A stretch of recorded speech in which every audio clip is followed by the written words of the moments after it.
Now we're going to actually get to meet one of the movers and shakers on the block, and we're going to actually get to go inside of her home and see what it looks like.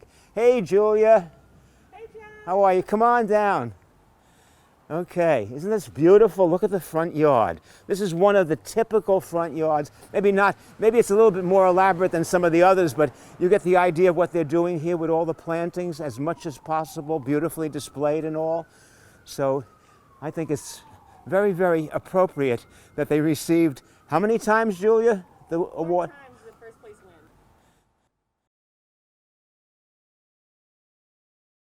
Pleasure to be in your home, Julia. Thank you so much. And I'd like to introduce you because you have such an important place in this community. You were the president of the Block Association at one point? Yes, I was in 2019. And now you are?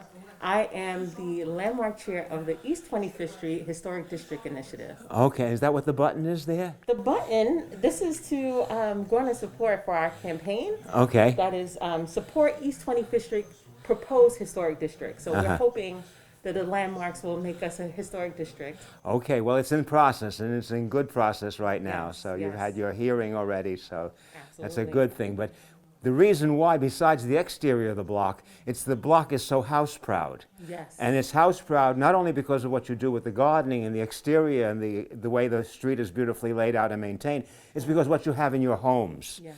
These homes were built between 1909 and 1912 by a Henry Meyer. Yes. And he actually had a millwork that would do trim and such, and you can see a lot of the beautiful detail in the house, especially look at the fireplace and the beautiful inlaid tile, okay, and the mantelpiece here.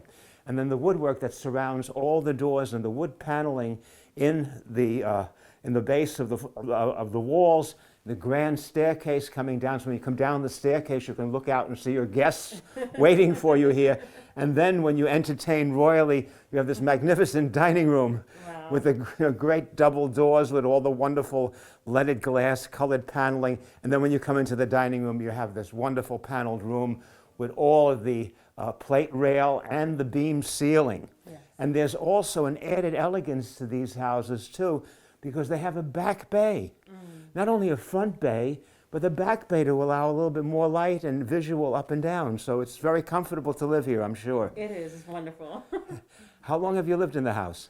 August of 2013 is when we moved here. Okay, about 7 years. Yeah, it's been phenomenal. Right away, my neighbors, embraced us, and my children, they were a part of the non-for-profit that's an arm of the Block Association. Yes. And it's been absolutely phenomenal. We have stoop night events and block parties and all sorts of events just to get folks together and feel like a sense of community. A real sense of community where you involved yourself with the neighbors, not just to say hi, but doing so many events as well, too. Absolutely. Well, that's solidarity. And if every block would do that, we'd have a wonderful world, wouldn't we? Absolutely. So it's a magnificent dining room where you can entertain 10 or 12 people. And it's right off the kitchen, very practical, too. The first gift to this house was this chandelier. I was absolutely obsessed with it. It's from Restoration Hardware. And what I loved so much is that it married the old and the new.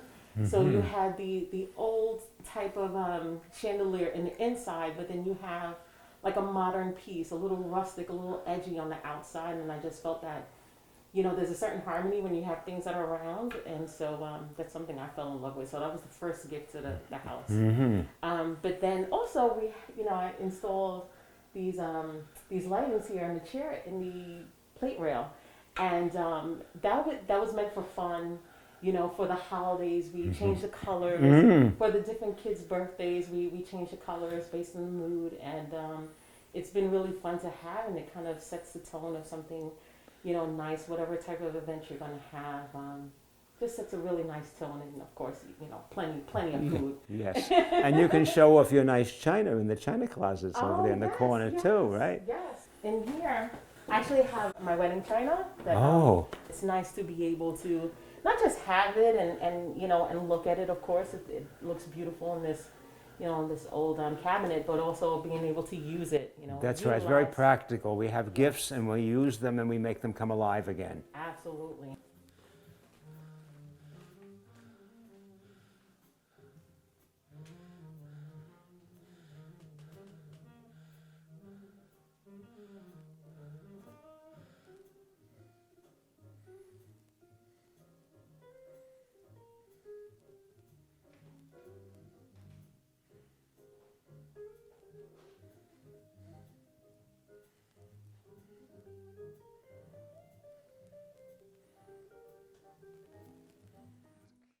Lovely. Every house has a backyard, and you see the nice rhythm also of the back bays to the houses as well.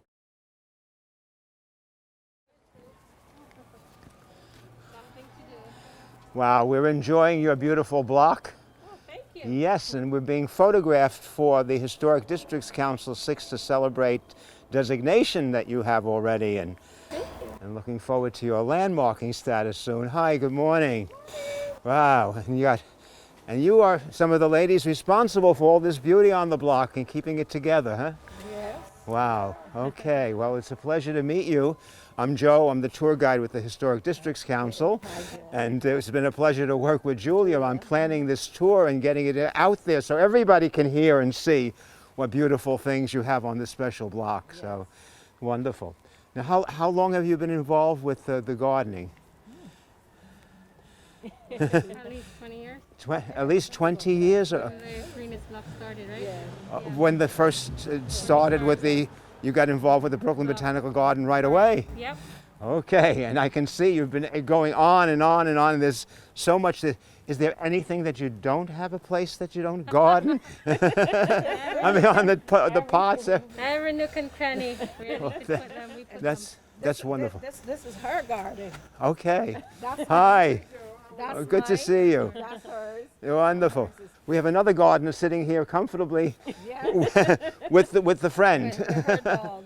And I'm amazed at the trees that you got even growing in the front yards in places. So And we lost a few. you lost a few with the wind, but then I'm sure you always have plans to put in more, right? Of course. Wherever you can. Of course you do. As we'll walk up and down the street, you'll see there are limestones, there are brownstones and limestones, so you have this nice variation of a general theme that unifies everything. Yeah. And then everybody seems to be so house proud too, with all the way you take care of everything, right? It's a wonderful. It's a family. We love these little old houses. It's that a we family. find with some You know, you said it, the family. These are family homes, and they were designed to be a family home, and a family home for generations. So as time passes and generations and such move on, we are the good stewards to take care of these buildings and keep them for our families or for whomever we will pass them on to. And that's what good architecture is about. Something that's going to last and it's timeless. And considering COVID, we didn't do too much this year. Yeah, that's what everybody could get. But at least you had your own little spaces Yes. that you could come out to. Yes. A lot of us in apartments, I got to lean out the window, you know. So each little place sometimes is like its own little botanical garden. Yes, yes.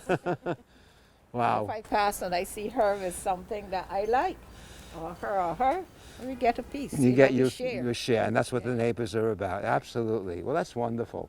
Gotta open the door. Open the door and let the lady in. And you have the original doors too. She has the original fireplace cover with the beautiful detail. And very nice. And you put in the tin ceiling. No, the tin ceiling was here. It was there, so it worked perfectly. It gives you the old touch still. And look at the panels in the doorway as well too. Oh my gosh. Wow. This is incredible. Look at this. They're allegorical stories of somebody traveling, working in a mine or such here, and look at all this. I think they're harvesting wheat or Right. something Oh. they're harvesting. Yeah, looks like they're pulling something in a cart over here. They're working the land, they're plowing. And that's all much of the fruit of the earth for a dining room. You know, very appropriate, where you're serving wonderful meals. You have that allegory about where the food comes from. And the ceiling in here is all original. Everything here is original, paneling and everything. Wow. The bench that I have some of my plants on right there. Yes. The bench over there. That was a built-in, yes. It's a built-in bench. Fantastic. And fabulous. And you can see the depth of the backyards because the properties are all, I think, 20 by 100. And they're backyards to the backyards of the next block of 26th Street. And I think those were Meyer's buildings too, weren't they, Julia? They were built by Henry Meyer. So this spatial relationship of the backyards gives this great depth behind all these houses on the street. These are like little paradises when you consider the whole backyards collectivized together and everybody has their individual space, but they have that openness and light and air. Very good planning. So I have romaine lettuce on the table. Okay. And I have the red lettuce down there. I think we're staying for lunch. Why not? I can make you salad. Oh, you're wonderful. Thank you. When they were building, they built with a purpose and a meaning. Yes. And even the material they use, because some of the material they're using today doesn't last. It's unusual that they put that limestone in the middle there. That is, you know what the joke is? That's actually a brownstone. Oh, and they painted it over. This was, I yeah. found it so. I found it like that when I came. Okay, no, because that's usually what it was. You see the brownstones here, the series of them, okay, you know, and then there would be the balance on this side, and the same thing going down with the limestones on both sides to break up, you know, the idea of just having a total brownstone block or a total limestone block. You can just see, even from the plantings on the street, they just come over the sidewalk a bit as well. I want to say hello. And right, they want to say hello, as well as reaching out from the fence itself in places. Yep.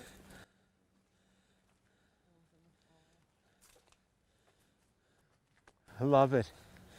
Flowers are the music of the ground, from earth's lips, spoken with sound. There's a little poetry right there. Isn't that beautiful? These individual touches that people add.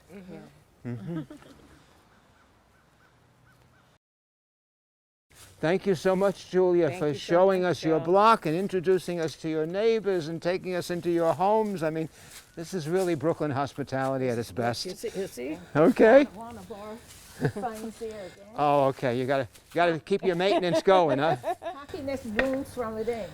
That's true. Happiness blooms from within, and we got another one right here. Well, this is what's great. Everybody helps each other and keeps the place going. Walk softly and listen, Mother Nature is at work. This building, 310 East 25th, it actually was not built the same time as the 56 brownstones and limestones. It was built later. It was built later, but it looks so beautiful because it has such detail in the brickwork that you see, and also you can see like the shield that's in there, like a crest or something. Yeah, the panel that says New Rochelle, and it tells the name of a building. You want to be in a building that has a noted name, so it makes you have a good identity. All the good brickwork and everything. And this is what happens after a block like this is designed, when there are more working class people coming in, because the block that Henry Meyer designed was for middle class. And by another decade or so, by the 19-teens and 20s, the neighborhood was getting more working class. Yes. So that they needed to put more housing in. They built apartments, and very stylish apartments like you see, like this one. And in the 1920s all the way through the 1940s, all the vacant lots that would have normally had row houses are now having multiple dwellings on them. And this, to me, should be included in your landmark district, because it is an architecturally notable building. You know, this is not, but this side is. So, you know, it's how do you expand your district? Henry Meyer had done a wonderful job with this block, which is why, as you have seen already, it should be preserved by the quality of the block and the, of course, involvement of all the people, the wonderful, this sort of Renaissance revival buildings done in alternative groups of limestone and brownstone, some with different cornices, whether they're rounded or angled, and all of them have some little individual detail on them from the next, whether it's the door lintel cover or a banding on the building between the windows, yet they all are so harmonious together. Yeah. And that was the idea of very good design. So Meyer left this in perpetuity of a good design which has been maintained through the generations and the various different groups of people that have lived here. And now, thanks to the wonderful involvement of the people understanding the architecture, that they want to preserve it, and they're beautifying it all along. For how many years now? You've been involved since the Brooklyn Botanical Gardens got involved with their Best Block in Brooklyn award. Greenest Block in Brooklyn. The Greenest Block in Brooklyn. So that's yours, right? Yes. That's wonderful. So that was it. So now we've seen this wonderful, oasis here, and now we're going to go take a look at just a little bit of the surrounding area. Okay? And thanks to Julia, she's going to give us a little bit extra right now. Okay? Okay, these two buildings that we're looking at, a line of about 4 of them, were done late 1890s, early 1900s as a one-family type dwelling with a high stoop to take you up to the parlor floor and an extra floor above, and then a walk-in where they had the original kitchens and dining rooms. Now this is very unusual, this kind of elaborate treatment of the stonework over the entrances. Look at all that stonework over the entrances and the windows. So elaborate and so rich in that wonderful articulated Beaux-Arts style. So very unusual. I have not seen the treatment of houses like this almost anywhere in the city. We're going to walk around the corner and see some more of that, and then Julia's going to show us a special building. As you can see the brickwork before it was painted, or if it's painted, it's still kind of more in keeping with the original color of the brick.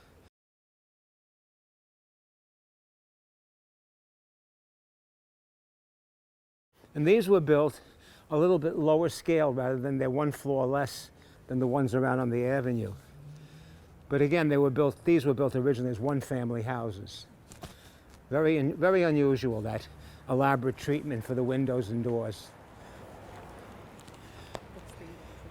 Yeah, the corner house has the stained glass. You can actually see some of the beautiful leaded glass in the windows that probably were where the original dining room was. Because if these were built as a 3-family, this one, that would have been probably the dining room in the back, where they would have had the buffet underneath that stained glass window, because the kitchen would have been next to it. So this was built as like a 3-family house. On the corner, it was a little larger. But again, beautiful banded brickwork and wonderful, this neoclassic detailed treatment of the window framings. Behind us here is one of those special buildings that Julia discovered, and she wanted us to see this because it does show us something different about the neighborhood and what it used to be. It was, from what I can tell by looking at the form of it with that Widow's Walk on the top, it was probably about 1870s or something in that period, Yes. like post-Civil War. What do you know about the building, Julia? So it's so interesting because this building, it looks like nothing else in Flatbush. There's no other home that kind of has that cupola on top. Yes. With the curved windows, Yeah. which kind of shows that it's Italianate. But also, it's that it had different addresses to that building. Different addresses, really? Yeah. Which You is saw old maps, I guess, huh? Yeah, so what's really interesting is that this house was built, like you said, in around the 1870s. Yes. However, it was built on Lot Street, which is This Lot is Street, Little Lot Street, yes. but then the road to Canarsie Road. The road was called Canarsie Road. Yeah. So was it one of the old roads way back from the colonial, from the Yes. days of the 1800s? Yes, absolutely. When all this was actually the Vanderveer Farm, I believe, or your block was the Vanderveer Farm, Yeah. before Henry Mayer got the property and made it into the wonderful building block street that you have. So this was probably part of that farm. There was a big farm. The Vanderveers were, very good, wealthy landowners here as well too. So maybe it was part of their family. I don't know. Did you see any names attached to the people who lived here? I don't think it was the Vanderveers. All right. But what's really interesting is the fact that it was further in a different street, and The house was in a different. It wasn't here. Yeah, it wasn't actually here On the map. Yeah, and so it later showed up on maps around 1920s, 1925, around that time. Yeah. And so what is alleged maybe is that the house was actually moved so that the original lot to where it was, that they could actually develop more They could two-family brick homes further down on Lot Street. But at the same point, they decided they were going to save this house rather than tear it down, which is what they did to most of the old Right. manor houses or farmhouses that used to be here. Absolutely. Yeah. And to me, I think it's an absolute treasure because it's so unique to Florida. It is, and I'm so glad you pointed it out. You can see it's been modified quite a bit because it's all stuccoed over rather than having, the original siding or framing. But the wonderful window treatments you can see are still there by the roof lines of the windows and the roof line of the house in general. It's a wonderful kind of Italianate villa style. And the porches probably were at one point an open veranda before they were enclosed. Thank you, Julia. You My gave us something pleasure. extra besides all the wonderful things on your street. Thank you. So thank you. Okay, very good. Thank you so much.